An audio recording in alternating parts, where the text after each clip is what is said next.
Fala, turma! O episódio 19 do Giro Trabalhista tá no ar. Vem comigo, vamos dar um giro. O TST reconheceu que a atividade de bailarina envolve risco acentuado, equiparando-se à de atletas. Com isso, um parque de diversões foi responsabilizado por acidente com um profissional que lesionou o tornozelo durante o ensaio. O relator comparou bailarinas a atletas que usam o corpo para trabalhar e estão expostos a risco de lesão.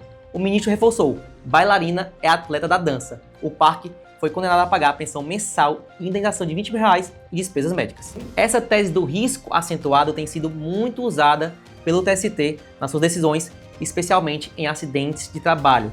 Quando a atividade representa algum risco para o empregado, o tribunal tem entendido que a responsabilidade é objetiva, ou seja, não precisa comprovar a culpa do empregador para ter indenização. Um assistente de logística não vai ser indenizado por danos morais devido ao atraso de pagamento na rescisão. A decisão do TST aplicou tese vinculante que exige a comprovação efetiva do dano. O trabalhador foi dispensado em julho de 2023 e deveria receber as verbas em agosto, mas nada foi pago. Ele alegou ter passado por privações, precisando da ajuda de amigos e parentes, mas o relator explicou que o atraso no pagamento por si só não caracteriza dano moral. A CLT já prevê sanções específicas para essa situação, com a multa prevista no artigo 477 da CLT. Precedente vinculante do TST sendo aplicado na prática, número 143, vou ler aqui para você. A ausência ou atraso na quitação das verbas rescisórias por si só não configura dano moral indenizável, sendo necessária a comprovação da lesão concreta aos direitos de personalidade do trabalhador. A terceira turma do TST determinou que uma rede de supermercados em Fortaleza pague em dobro os dias de eleições em 2022. Os empregados trabalharam normalmente nos dias 2 e 30 de outubro, sem nenhuma compensação. A empresa alegou desconhecer que os dias de eleição são considerados feriados nacionais. O relator destacou que o Código Eleitoral define feriado o dia de eleições previstas na Constituição. A decisão foi unânime. É isso aí. Dia de eleição é sim considerado feriado nacional e o empregador deve conceder uma folga compensatória ou pagar esse dia em dobro, conforme prevê a lei trabalhista. Uma técnica em secretariado concursada foi dispensada ao final da experiência após uma avaliação insatisfatória. Ela foi contratada em janeiro de 2014 e foi dispensada em abril do mesmo ano.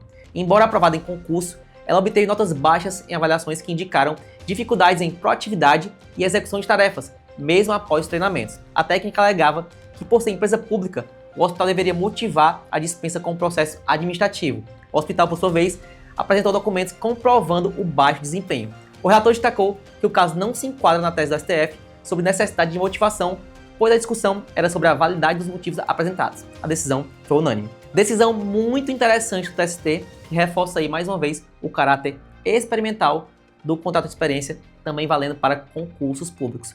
Eu quero saber o que você acha dessa decisão.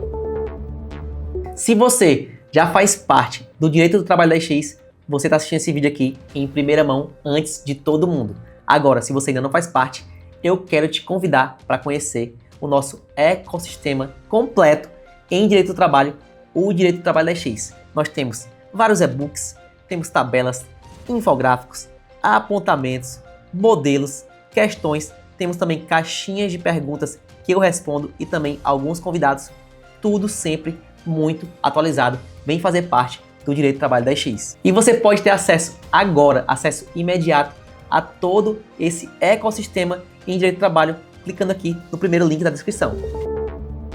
Uma loja de joias em São Paulo foi condenada a pagar R$17 mil a uma vendedora que sofreu assédio moral. A empresa proibia que a trabalhadora se sentasse durante toda a jornada e fazia cobranças excessivas sob ameaça de dispensa. Testemunhas relataram que a mulher não podia se sentar e sequer beber água. A juíza do caso verificou que essa empresa já havia sido alvo de demandas semelhantes em outras oportunidades. Lembrando que existe uma portaria do Ministério do Trabalho que prevê a alternância de posições ou assento nas pausas. Ainda cabe recurso dessa decisão. Aqui meu comentário vai ser simples e direto. Proibir empregado de sentar e até de beber água é pedir para levar uma condenação na Justiça do Trabalho e também ter a notícia aqui no Giro Trabalhista. O TRT da 15ª Região confirmou uma justa causa de um trabalhador que ofendeu e ameaçou seu chefe via Facebook, via redes sociais. O empregado disse que não era o autor das mensagens, alegando perfil falso, mas não conseguiu comprovar isso. Ele reconheceu a sua imagem nas fotos e ainda admitiu ter sido notificado sobre a dispensa. A relatora destacou que agressões verbais ao empregador quebram a confiança e são sim motivo para dispensa por justa causa do emprego. Como eu fui bem direto no comentário da notícia anterior, também vou ser direto nessa aqui. Empregado que fala mal do empregador publicamente nas redes sociais está pedindo para levar uma justa causa e os tribunais têm confirmado a dispensa nesse tipo de situação. Ah, Rafael, e cadê a liberdade de expressão? Não, nesse caso, eu sou obrigado a concordar com os tribunais. O empregado não pode sair falando mal de quem paga o seu salário todo mês. Uma comunidade terapêutica foi condenada por submeter dependentes químicos a trabalho análogo à escravidão. A instituição deve pagar R$50 mil por danos morais coletivos e R$10 mil para cada trabalhador. O que aconteceu nesse caso? 6 homens foram encontrados trabalhando em obras de construção civil, sem registro, sem salário e em condições degradantes. Eles eram dependentes químicos que deveriam estar em tratamento, mas foram explorados como mão de obra gratuita. A fiscalização constatou alojamentos precários, água sem qualidade, alimentos vencidos e a ausência de acompanhamento terapêutico. Os contratos de trabalho voluntários foram considerados fraude trabalhista. Imagina só, você vai para um sítio se tratar da dependência química e quando chega lá, você ganha de brinde um trabalho análogo à escravidão. Muito grave isso, ainda mais quando tenta maquiar com a roupagem do trabalho voluntário. Realmente lamentável. O TRT do Mato Grosso condenou uma agropecuária a pagar R$15 mil a um vigia que recebia referências negativas da empresa. O vigia apresentou uma gravação em que um colega de trabalho se passou por um empregador e o supervisor da empresa fez comentários negativos sobre ele, dificultando a sua recolocação no mercado de trabalho. O relator destacou que o STF reconhece como lícita a gravação feita por um dos interlocutores.